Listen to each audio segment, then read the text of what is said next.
نعمتوں کی حفاظت کرنے والا ذکر۔ سورہ کہف آیت نمبر 39 اگر ہم نکال کر دیکھیں گے وہاں پر ایک واقعہ ہے۔ واقعہ کیا ہے میں سناتا ہوں، پہلے آیت تو سن لے۔ اللہ تعالیٰ کہتا ہے وَلَوْلَا إِذْ دَخَلْتَ جَنَّتَكَ قُلْتَ مَا شَاءَ اللَّهُ لَا قُوَّةَ إِلَّا بِاللَّهِ إِن تَرَنِي أَنَا أَقَلَّ مِنْكَ مَالًا وَوَلَدًا۔ تو نے اپنے باغ میں جاتے وقت کیوں نہ کہا کہ اللہ کا چاہا ہونے والا ہے، کوئی طاقت نہیں مگر اللہ کی مدد سے، اگر تو مجھے مال و اولاد میں اپنے سے کم دیکھ رہا ہے۔ اب یہاں پر ایک کسی سے بات ہو رہی ہے، وہ بات کیا ہے؟ دیکھو یہاں اگر ہم لوگ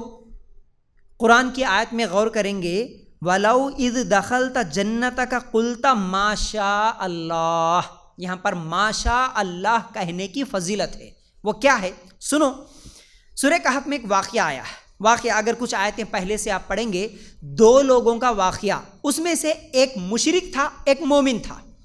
اور جو مشرک تھا اللہ تعالیٰ اس کو بہت بڑا باغ دیا ہوا تھا، اس باغ میں وہ انگور کے درخت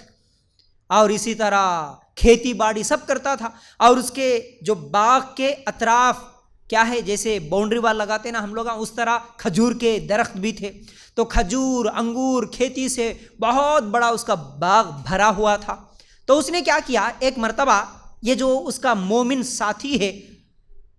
ایک مرتبہ اس سے بات کرتے ہوئے غرور میں بات کر رہا، غرور میں بات کرتے ہوئے یہ جو دیکھ میں تیرے سے زیادہ امیر ہوں، میں تجھ سے زیادہ مالدار ہوں، دیکھ رہا نا میرا باغ کتنا اچھا ہے کتنا بڑا ہے، اور مجھے ایسا لگتا ہے کہ اس سے مجھے بہت زیادہ فائدہ ہونے والا ہے، اور یہ میرا باغ کبھی ختم نہیں ہوگا، اس باغ سے مجھے کبھی نقصان نہیں ہوگا۔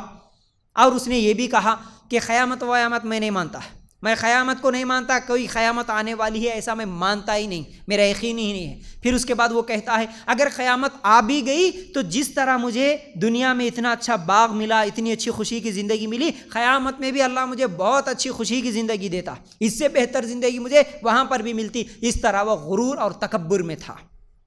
اس وقت اس کا ساتھی جو مومن تھا وہ یہ بات بول رہا ہے، یہاں پر کیا بول رہا اس کو سمجھاتے ہوئے، تو نے اپنے باغ میں جاتے وقت کیوں نہ کہا کہ اللہ کا چاہا ہونے والا ہے، ماشاء اللہ کیوں نہیں بولا؟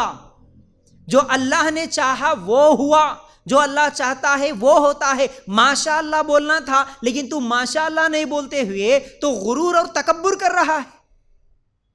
تو اس لیے کوئی بھی نعمت اگر ہم لوگ دیکھیں تو نعمتوں کی حفاظت کے لیے بھی ہم کو ماشاء اللہ بولنا۔ اللہ اچھا گھر دیا، گھر بنا لیے ماشاء اللہ، اللہ نے دیا۔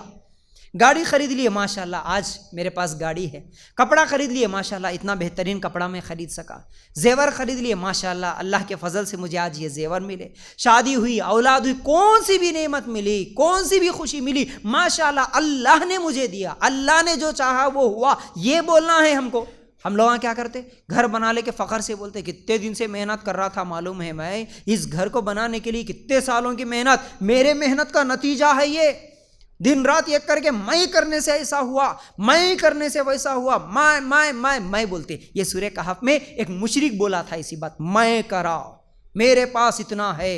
میرے پاس یہ کچھ بھی ختم ہونے والا نہیں ہے، میں اتنی چیزیں بنا کے رکھ دیا، خرید کے رکھ دیا کہ پوری زندگی خوشی سے گزر جائے گی۔ لیکن آگے اسی واقعے میں اس کے غرور کی وجہ سے اللہ تعالیٰ اس کے کھیت کو برباد کر دیا، آنکھوں سے دیکھتے دیکھتے ہی وہ کھیت پورا برباد ہو گیا تھا۔ تو کبھی غرور میں کبھی فخر میں، آج مسلمانوں کے پاس بہت غرور، بہت تکبر، اکثر لوگوں کے پاس اپنی گاڑیاں، اپنے مال، اپنی اولاد، اپنے بیٹے، اپنے گھروں کو دیکھ کر گھمنڈ میں رہتے ہیں اکثر لوگ۔ گھمنڈ نہیں ہونا کبھی بھی، اللہ نے دیا اور اللہ نے چاہا تو ختم کر دیتا، اللہ اگر چاہا تو تھوڑی دیر نہیں لگتی اس کے لیے کہ ہماری امیری کو فقیری میں بدلنے کے لیے۔ تو نعمتوں سے حفاظت کرنے والا یہ جو ذکر ہے ماشاء اللہ، زبان پہ ہمیشہ رہیں ماشاء اللہ۔ کوئی بھی چیز خریدے، کوئی بھی چیز، چھوٹی سی چھوٹی چیز خریدے، کوئی بھی چھوٹی سی چھوٹی خوشی یا نعمت ہمیں ملے، ہم بولے کہ ماشاء اللہ۔ پھر اس کے بعد اگر ہم لوگ حدیثیں دیکھیں، ابن قیم رحمۃ اللہ علیہ کہتے ہیں اپنے باغ میں اور اپنے گھر میں داخل ہونے اور مال اور اہل میں پسندیدہ صورتحال دیکھنے والے کو فوراً یہ کلمات پڑھنا چاہیے، کیونکہ ان کے پڑھنے سے پھر وہ ان میں کوئی ناپسندیدہ بات نہیں دیکھے گا۔